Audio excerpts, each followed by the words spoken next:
आज मैं आपको बताऊंगी कि एक वुमेन का प्रॉपर्टी में कैसे कैसे राइट होता है और वो कब कब क्या क्लेम कर सकती है। हेलो दोस्तों, हेलो स्ट्रॉन्ग मॉम्स, मैं हूं आपकी दोस्त वीनू मित्तल एडवोकेट। आज मैं आपको सारे लीगल प्रोविजंस जो एक वुमेन प्रॉपर्टी में क्लेम कर सकते हैं बिल्कुल सिंपल लैंग्वेज में, जो एक लेमैन की लैंग्वेज में समझाने की कोशिश करूंगी ताकि आपको ये कॉन्सेप्ट बिल्कुल क्लियर हो जाए। अब आप ये सोचेंगे कि आपको क्या जरूरत पड़ी है, जो आपको ये पता होना चाहिए। तो देखिए, ignorance of law is no excuse. अगर आप कोई ट्रैफिक लाइट जंप कर देते हैं और अगर आप बोलते हैं कि मुझे तो पता ही नहीं था कि लाइट पे चालान कटेगा, ये लाइट क्रॉस करने पे मुझे फाइन लगेगा, तो ट्रैफिक पुलिस मैन आपको ये बोलेगा ignorance of law is no excuse. जहाँ पे भी आप रहते हैं वहाँ का लॉ आपको पता होना चाहिए। तो इसीलिए फ्रेंड्स, तो मैं आज आपको इसको बिल्कुल सिंपल लैंग्वेज में सारे कॉन्सेप्ट क्लियर करने की कोशिश करूंगी।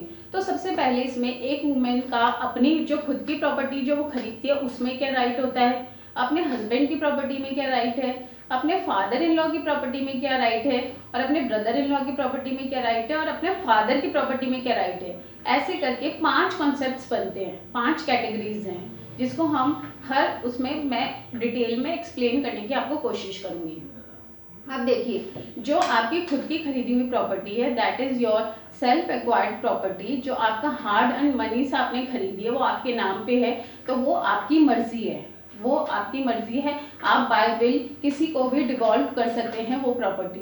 वो आप किसी अपने हस्बैंड के नाम पे कर सकते हैं, बच्चे के नाम पे कर सकते हैं, किसी XYZ थर्ड पर्सन के नाम पे कर सकते हैं। लेकिन इन the case of death of a woman, उस प्रॉपर्टी का क्या होगा जो उस वुमेन ने अपनी मेहनत से खरीदी।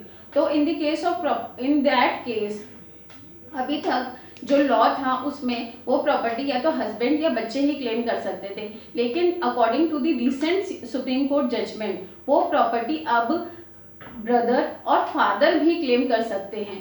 यानी कि वो अब पेरेंटल साइड में भी जा सकती है, वो उस वुमेन का भाई और पिता भी क्लेम कर सकते हैं उस प्रॉपर्टी में।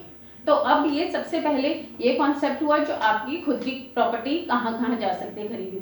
अब सेकेंडली, अगर आपके हस्बैंड की प्रॉपर्टी है तो आप उसमें कैसे क्लेम कर सकते हैं। सेकेंड, लाइक जैसे आपके हस्बैंड की सेल्फ एक्वायर्ड प्रॉपर्टी है तो उसमें उनकी अपनी मर्जी है, वो किसी को भी विल के थ्रू डिवॉल्व कर सकते हैं उस प्रॉपर्टी को। जैसे कि आपकी अपनी प्रॉपर्टी थी वैसे ही हस्बैंड भी उसको डिवॉल्व कर सकते हैं, या तो आपके नाम पे कर सकते हैं, बच्चे के नाम पे कर सकते हैं, या किसी XYZ किसी भी थर्ड पर्सन को दे सकते हैं।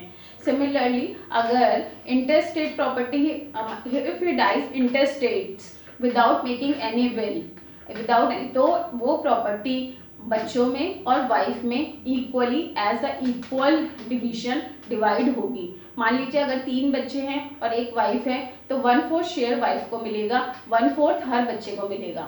तो इस तरह से अगर in the case there is no will of property तो वो प्रॉपर्टी इक्वली डिवाइड होती है बच्चों में और वाइफ में।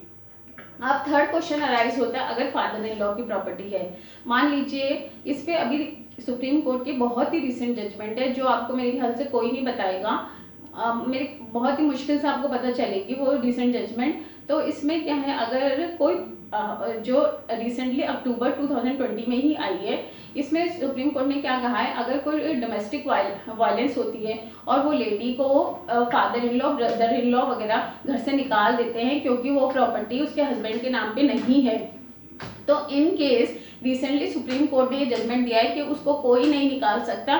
ऑल्दो वो प्रॉपर्टी को क्लेम नहीं कर सकती है, लेकिन उसको घर से निकालने का, उस शेयर हाउस होल्ड में से निकालने का किसी को भी राइट नहीं है। सो अगर कोई प्रॉपर्टी है जो हस्बैंड के नाम पे नहीं है लेकिन मैरिज के बाद वुमेन उस घर में आई है, वो शेयर्ड हाउस होल्ड माना जाता है उसको, तो उस प्रॉपर्टी में से उसको कोई नहीं निकाल सकता, उसको बेघर नहीं कर सकता। इसका ये बिल्कुल भी मतलब नहीं है कि उस प्रॉपर्टी को क्लेम कर सकती है, उसका टाइटल चेंज करवा सकती है, लेकिन उसको वो नहीं कर सकती, उसको बेघर कोई नहीं कर सकता।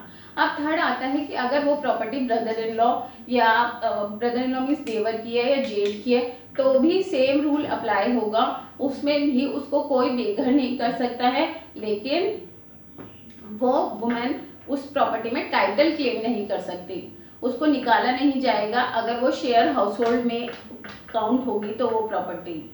इसीलिए अब लास्ट जो पॉइंट आता है, अगर आपकी फादर की प्रॉपर्टी है तो उसमें कैसे, ये एक अपने आप में बहुत बड़ा कॉन्सेप्ट है, तो मैं इसके टॉपिक के ऊपर नेक्स्ट टाइम वीडियो बनाऊंगी। अगर आपको कोई और टॉपिक के बारे में कुछ और जानकारी चाहिए तो आप मुझे कमेंट बॉक्स में शेयर कर सकते हैं, ताकि हम उस टॉपिक को डिस्कस कर सकें। और जितनी भी नॉलेज है वो आपको इसलिए बताई गई है कि आप किसी भी वकील से मिलें तो आपके पास इसके बारे में जानकारी होनी चाहिए। ये वीडियो बिल्कुल भी इसलिए नहीं है कि हमें आपसे कोई काम चाहिए, लेकिन ये इसके लिए बनाई गई है कि आप इसको आगे अपना नॉलेज लेके जाएं, ताकि आप किसी से भी बात करें तो कोई आपको बेवकूफ़ ना बना सके। Thank you.